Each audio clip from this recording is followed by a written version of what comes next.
Good morning. Dr. Coleman here, Facebook Live. Today's topic is there's just one thing you have to do in order to stay clean and sober the rest of your life. Just one.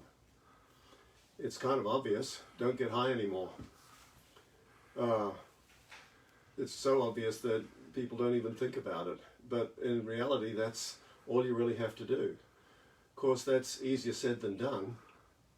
But the truth is that is, what people need to do. And I remember when I was in treatment in 1984, people said that to me. They said, Peter, when you look back on your life, the only problems you've ever gotten into was trying to get high, whether it was alcohol or cocaine or opioids or other drugs.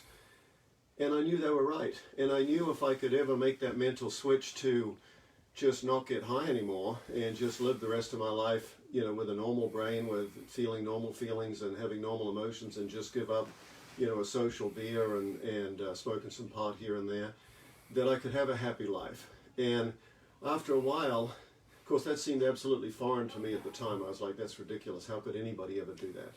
But over time, it became obvious that 30-40% of the people don't get high, they don't drink alcohol, they don't do any other things, they live happy lives, and they just get on with living life. But I couldn't see that at the time.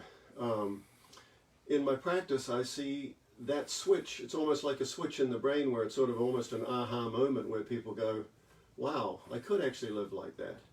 Part of the problem with the disease of addiction is that as the disease progresses, that part of the brain becomes clouded with its creativity to see alternative options, that you sort of almost get a tunnel vision of how life has to be, and you lose some of your creativity and some of your ability to think outside the box.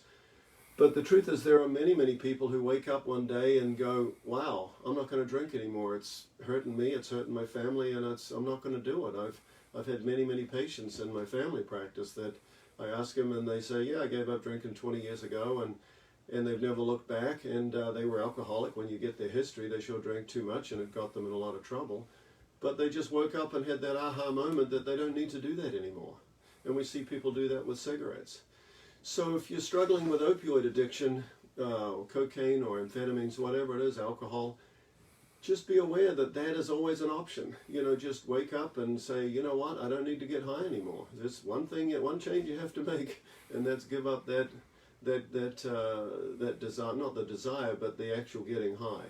And then realize that you can live the rest of your life really happy and healthy and actually be the sort of person that you want to be, living the life that you want to have. So think about that.